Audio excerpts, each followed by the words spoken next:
வணக்கம். நான் உங்கள் பேசும் குல தெய்வம்.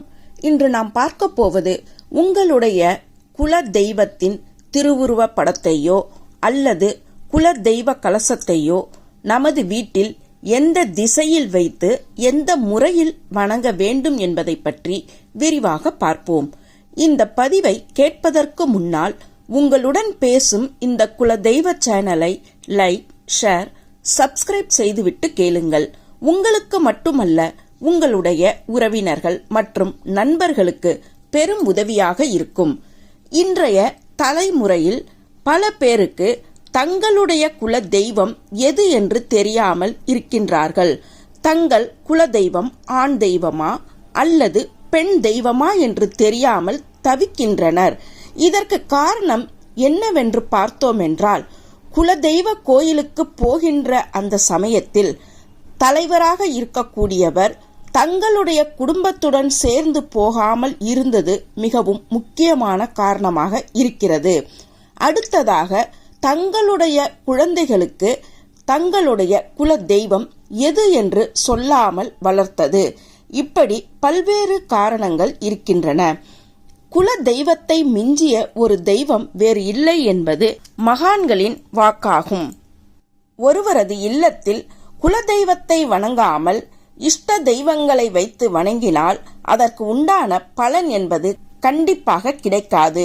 குல தெய்வத்தின் அனுமதி இருந்தால் மட்டுமே பிற தெய்வங்களும் அருள் பாவிக்கும். குலதெய்வத்தின் அனுமதி இருந்தால் மட்டுமே இஷ்ட தெய்வங்களும் உங்களுக்கு எப்போதும் துணையாக இருக்கும். இப்போது நிறைய குடும்பங்களில் பல்வேறு பிரச்சனைகள் இருக்கின்றன.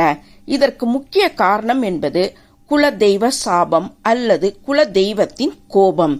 இந்த சாபத்தை நிவர்த்தி செய்வதற்காக உங்கள் குலதெய்வ படத்தை அல்லது கலசத்தை உங்களது இல்லத்தில் சரியான முறையில் வைத்து சரியான திசையில் வைத்து நீங்கள் முறையான பூஜை செய்ய வேண்டும். இப்ப நாம பார்க்க போவது இந்த குலதெய்வ படம் அல்லது கலசம் எந்த திசையில் வைத்து வணங்க வேண்டும் என்பதை பற்றி விரிவாக பார்ப்போம்.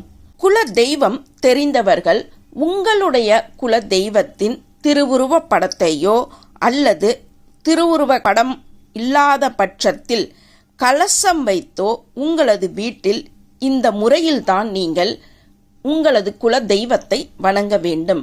குல தெய்வம் தெரியாதவர்களுக்கு எந்த முறையில் வணங்க வேண்டும் என்பதை நான் அடுத்த பதிவில் விரிவாக தருகிறேன். இப்ப நாம இந்த குலதெய்வம் தெரிந்தவர்கள் தங்களது இல்லங்களில் குலதெய்வ வழிபாட்டை எந்த முறையில் செய்ய வேண்டும் என்பதை பார்க்கலாம். குலதெய்வம் தெரிந்தவர்கள் உங்களுடைய குலதெய்வ படத்தை வீட்டின் பூஜை அறையில் கிழக்கு அல்லது வடக்கு நோக்கி இருக்குமாறு பார்த்து கொள்ள வேண்டும். உங்களது வீட்டில் கிழக்கு முகமாகவோ அல்லது வடக்கு முகமாகவோ ஒரு மணப்பலகை போட வேண்டும்.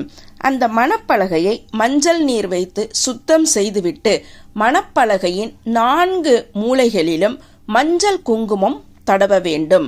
அதன் பிறகு அந்த மணப்பலகையின் நடுவில் கோலம் போட வேண்டும். அந்த கோலத்தின் மேல் மஞ்சள் குங்குமம் சேர்த்து உங்களுடைய குலதெய்வ திருவுருவ படத்தை வைக்க வேண்டும். எப்பவுமே குல தெய்வத்தை நாம் வணங்கும் போது அனைத்து திருவுருவ படங்களின் அதாவது அனைத்து பகவானின் திருவுருவ படங்களுடன் சேர்ந்து வைக்கக்கூடாது. இந்த குல தெய்வத்திற்கென்று தனியாக மணப்பலகை வைத்து தனியாக தீபம் ஏற்ற வேண்டும். இப்ப நீங்க வைக்கின்ற இந்த மணப்பலகை வடக்கு நோக்கியோ அல்லது கிழக்கு முகமாகவோ இருக்க வேண்டும்.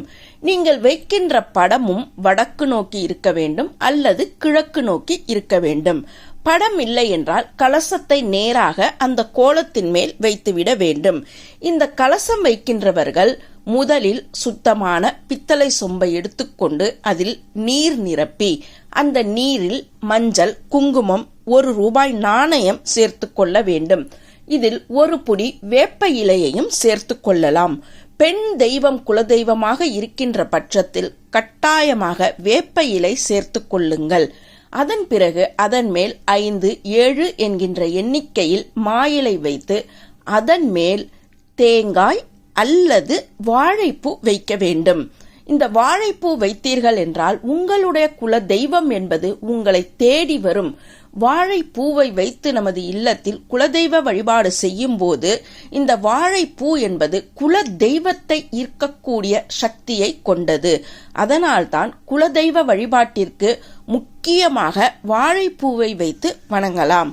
இந்த கலசத்தில் தேங்காய் அல்லது வாழைப்பூ வைத்து தினமும் நீங்கள் அதற்கென்று ஒரு மண் அகல் தீபம் வைத்து அதில் எண்ணெய் விட்டு தீபம் ஏற்ற வேண்டும். நீங்கள் உங்களது பூஜை அறையில் எத்தனை விளக்கு ஏற்றினாலும் சரி, குல தெய்வத்திற்கென்று தனியாக ஒரு தீபம் ஏற்ற வேண்டும். அதே மாதிரி தான் இந்த குல தெய்வத்திற்கு நீங்கள் தீபம் ஏற்றும் போதும் இந்த குல தெய்வத்திற்கென்று பிரசாதமும் நீங்கள் தனியாக வைக்க வேண்டும். தினமும் உங்களால் வெல்லம் சேர்த்து ஏதாவது ஒரு பிரசாதம் செய்ய முடியும் என்றால் வெல்லம் சேர்த்த பலகாரத்தை வைக்கலாம். அப்படி முடியாத பட்சத்தில் கொஞ்சமாக நாட்டு சர்க்கரையோ அல்லது வெல்லமோ வைத்து விடலாம். இந்த மாதிரி வைத்தீர்கள் என்றால் உங்களது குல தெய்வம் உங்களது வீட்டில் இருந்து கொண்டு உங்களிடம் பேச ஆரம்பிக்கும். கலசத்தில் நீங்கள் தேங்காய் வைக்கின்றீர்கள் என்றால் அந்த தேங்காயை மாற்றாமல் நீரை மற்றும் வாரம் ஒரு முறை மாற்றிக்கொள்ளலாம். அந்த சொம்பில் இருக்கின்ற நீரை எடுத்து செடி மரங்களுக்கோ கொஞ்சமாக வீட்டினிலும் தெளித்து கொள்ளலாம். தேங்காய் வைக்காமல் வாழைப்பூ வைத்து நீங்கள் பூஜை செய்கிறீர்கள் என்றால் உங்களுடைய குலதெய்வ ஸ்வரூபமாக இருக்கின்ற இந்த வாழைப்பூவை நீங்கள் ஓடுகின்ற நீரில் விட்டுவிடலாம். அப்படி இல்லை என்றால் நீங்களே யாருக்காவது அதை தானமாக கொடுத்து விடலாம். இந்த வாழைப்பூ என்பது உங்களுடைய குல தெய்வத்தை ஈர்க்கக்கூடிய ஒரு பூவாகும். ஆகவே முடிந்தவரை வாழைப்பூ கிடைத்தால் உங்களது வீட்டு குலதெய்வ கலசத்தில் வாழைப்பூவை வைத்து நீங்கள் குலதெய்வ வழிபாட்டை செய்யலாம். இந்த முறையில்தான் வீட்டில் குலதெய்வத்தின் படத்தையோ அல்லது கலசம் வைத்தோ நமது இல்லத்தில் வழிபாடு செய்ய வேண்டும்.